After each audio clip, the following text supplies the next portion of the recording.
up your earbuds, grab your stat sheet, roll that die. We're farming laughs and plot holes till our brains all quiet. Welcome to LitRPG Banter.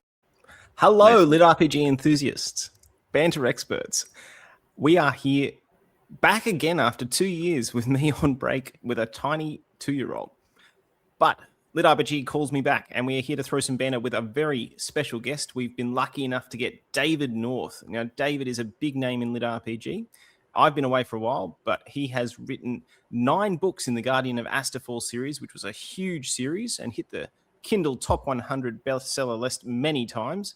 8 of them, in fact. Also, he's recently put out the Wild Era series in the same world, set about 5,000 years after the events of Guardian of Aster Fall. 4 books in, still going strong. He comes from the Pacific Northwest and brings a unique background to his craft as a former military serviceman, and he has a fascination with medieval languages. David, welcome to the show.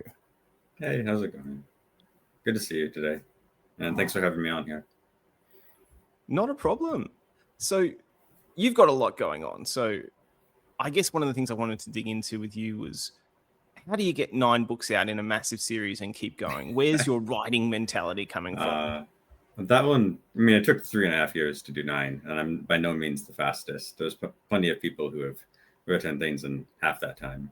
So I wouldn't say that the lengthwise is much of a credit, but in terms of like keeping the story going, I feel like I have barely had time to cover that much, really, when you think of like the world and the background and all the things that could be happening.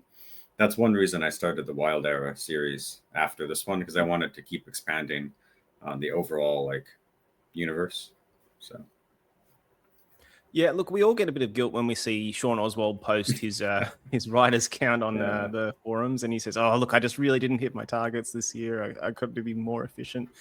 So I guess there's always more you can do, but in terms of getting it done, are you going to be sticking with your current series for a number of books? Is it something else you're spinning up, or you're really committed to this one now? I feel like I can't tell a really interesting, complex story if I keep it to like just a couple of books. So this one is likely for Wild Era. Probably will be 6 books, probably more if I keep going. And to some extent, I base that on how the story is going, how powerful the character is. 'Cause like when I come into write epic fantasy, I kind of feel like at some level the character has to become the ultimate something by the end of it, and it takes a while to get there, right? What tips would you say for new authors in those sort of slow burn epic fantasies, progression fantasies, where you have to start out relatively weak, or the character takes a long time to reach the peak? How do you keep readers interested? How do you scale that so that there's still an interesting each book as you build towards this massive scale? I kind of start with the beginning and an end goal. And when I was first writing, I didn't know exactly where the end goal would be, but I had that idea. This is Aster Fall I'm talking about. I had that idea that, of course, with epic fantasy, he would have to become some sort of god-level figure by the end. And filling in the middle was what all the books did to see how he got there. And so in terms of like adding details, although some people will probably complain that it's like Tolkien writing about trees, you have a lot of details you can stick in the middle, whether that is a tree or a crafting scene or what his friends or allies might be up to doing. I try to focus on the main character because that seems to be what people also want the most. So I don't do a lot of side chapters with the other characters. I just toss them in occasionally for flavor. But there's plenty of other stories within the big story. So I kind of like think of it as small circles stories inside of the big circle, or bubbles inside of a big bubble. And you can keep adding lots and lots of those, with the danger being that sometimes if you do it too much, people will get distracted and say you've forgotten the main storyline and where did it go? Okay. Well, I think that ties in nicely to one of the questions I wanted to throw to you from the internet. Let me pull it up. So it was about father-son dynamics. I pulled this off Goodreads, and this is from one of your reviewers, and it's about Guardian of Aster Fall. They were specifically looking at 1 to 3. They said it was crazy amazing. Sam and his father are sucked away and have to battle it out in order to survive. While that's rather normal for a lit RPG, it takes a seriously odd turn and becomes a family adventure that reminds you how strong, lasting bonds will always win out. And I really like the stuff. Like I'm still honestly getting through number one, I'm back reading lit RPG again, and the father-son dynamic is something really that is different as a parent for me now. Yeah. And I've noticed a lot of the authors I used to read now write stories that have that sort of father-son dynamic. You can tell but why the father-son dynamic? What did you want to write about there? Tell me more about that. There were two main reasons. One, my wife was pregnant when I started writing that with our first child, and it was getting close to my dad's birthday. He passed away a number of years ago, and I just sort of had that on the brain, is that I would write this nice father figure with a relationship with father and son, and that's what it turned out to be. Yeah, kind of thought it would be fun to go on an adventure with my dad, and so I put some of that into Sam and Jarek's story there. That's actually really wholesome. Like it's one of the, I guess it's what a lot of us are looking for in lit RPG, and there's a whole spread of lit RPG. There's so much now, but it's something that a lot of us who are now parents are looking for when we read. Let's give you a more fun one to deal with. This one I have pulled from one of our readers. This is from Concerned Crustacean in Cincinnati. So the question was, how many books before it is just crabs fighting? In science, there is an evolutionary tendency called cancerization for things to evolve into crabs over time. And we sort of see this hinted at in heretical fishing, and there's a major crab fight arc in Dungeon Crawler Carl. How many books do you think you would need before your book is just crabs fighting one another? I guess if we take obviously not 9. Yeah, if we take it metaphorically, I guess the first thing that comes to mind with the carapace would be like mech armor for sci-fi. So the characters are suddenly armored up and they're fighting in mechs or like battle suits or something. So then you've got a crab carapace that you just keep adding on to. And I know some people have done sci-fi lit RPG is like not maybe as like well known. There's some good ones, but there's way more fantasy ones. But I do think mech armor would work really well with that. I guess in terms of like fantasy lit RPG, maybe like enchantments. I do a lot of enchanting crafting in Aster Fall, and if you keep armoring up your character with new gear, I guess that's basically growing a carapace. What is mech armor if not the ultimate evolution of the crab? I love that. Yeah, okay. Let's go to that next one. So this is from He Who Fights with Monsters. And the question sent in was, is Clive's wife the ultimate big bad evil guy of He Who Fights with Monsters? So the running gag in He Who Fights with Monsters is that Clive has no wife, but the team keeps asking him how she is. Our listener asks, what if Clive's wife was actually real and she was some sort of memory wizard? And this is all their subconscious trying to get to the front. So in the absence of another big bad evil guy, is Clive's wife one of the hidden antagonists in He Who Fights with Monsters? I feel like this is one of those things where the fans' view of it has almost become something that's like runs in parallel with the books, right? Like, I'm just guessing, like, I don't think this was meant to be a big thing originally in the books. It was just like a random joke, but maybe through fan attention that had some influence on when Shirt was writing it, or maybe he just thought it was funny. It just kept coming up. And now that's like the second or third thing that people always talk about whenever they bring up that series. And it's just become like an in-joke for the crowd. And it's like self-identifying, look what I like, and this is fun. So Clive Wife's jokes, there you go. Yeah. But if she's a memory manipulator, I mean, that's a little out there for me, to be honest, because it pulls in a lot of like what ifs that we'd have to force them onto the story. And I don't really feel like I should do that.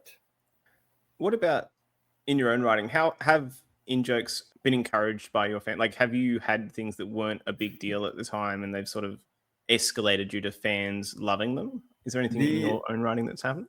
To an extent. The biggest thing that I can think of with this is there's a character in Aster Fall who's a Naga. It's this big, he ends up being like 24 feet tall. He's got 4 arms. He's Sam's major like follower, and he's battle crazy. And there's an entire race of Nagas that are just like him. They end up being called the Silver Army when they follow Sam around later on in the books. And I don't want to spoil anything for someone who hasn't read it, so I'll just say that little bit about them. But with them being so kind of crazy, like they're willing to fight anything. Like the glorious death in battle is the thing that they want the most. And Mhm. people just seem to have caught on to that, and they really like the Silver Nagas, and they want to see more of them. And they keep asking me to stick one into Wild Era over on Patreon. We'll see. I might. I have had one show up to visit, but there's not one in there as a character yet. It might happen here in book 4. We'll see. Okay. Do you have any advice for new authors? We always try to ask our guests if there's any advice for new authors, whether it be business, whether it be marketing, whether it be how to write.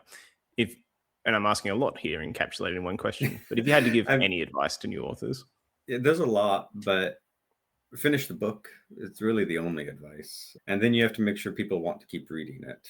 So this is like something that I think about when I'm writing chapters too. It's you have to make sure that there's that engaging story flow. I heard a saying once in an old fiction writing class, which was kill your darlings, which yeah, may or may not be true. But some things that you think maybe as the author are your favorite cool little nerd joke, whatever. I don't want to say nerd joke because it might just be fun. But if it's the thing you love the most, give it a little bit of extra attention and make sure everyone else probably likes it too with some feedback before you hammer that down so hard, because that's the most likely thing to alienate someone who's reading. If you just keep hammering this little note that you think is so cool, but it may not jive with everyone else. So it's hard to balance your darlings, as it were, with what everyone else might see from an outside perspective. Sometimes they're the best thing. I don't want to say that they're not, but it's something that deserves a little bit of extra attention. yeah, I can see how easily that would become an issue.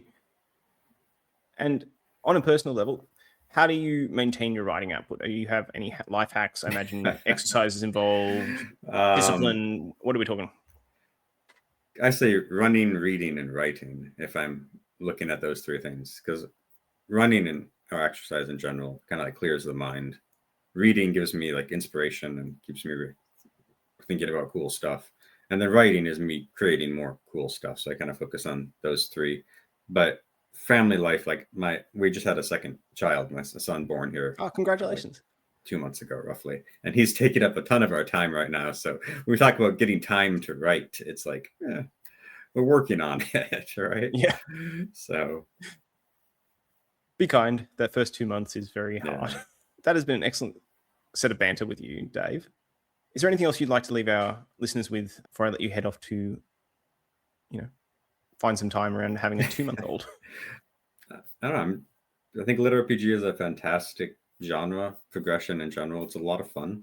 I think it's what the fantasy crowd in general has been looking for decades in a lot of ways. And it grows every year. And I just am really looking forward to where it's going to keep going in the future. Where do you think it's going in the future, if I could tackle one? I think it's going to be much more mainstream. Like, it's already pretty mainstream. I mean, everyone looks at Dungeon Crawler Carl and Matt's stuff, and he's on like one edge of LitRPG with that sense of humor that he has. But I think like the game elements are just part of life for a lot of the fantasy crowd these days. And even if you don't use the game elements, the idea of the magic or the progression basis, it's just what people like. It's like people who are in their like early 40s, late 30s, we grew up with, a lot of games. We played them as kids. Like we saw those levels, Final Fantasy, every, time they brought out one or something. And maybe we don't have time, speaking for myself, to play a lot of video games anymore, but we can read a book, right? And you get some of that fun out of it. So I think that's why one reason the genre is so popular. And I also think that the idea of magic in the world is perennially popular. And the idea that we can do more with that and create more new worlds and blend in these interesting ways is what really makes it fun. Because there's this generational niche where people came through as a relative minority understanding gaming mechanics, stats, etc. But now everyone does. Like gaming is very common. So there's a broader audience, but there's also, you're right, there's people who don't have time to play video games because of parenting or life. And that's what they get partly out of it is nostalgia and stuff they may not have time to do anymore. And that's really cool. Yeah, it's fun. You collect some loot. You got to be a little loot goblin, whatever, running around, finding your rusty iron broadsword and sticking it in your backpack with everything else you put back there. Well, I will let you go, Dave. It has been a pleasure throwing some banter with you. Same to you. And we look forward to seeing where Wild Era goes. Thanks a bunch. See you later. Take care, everyone.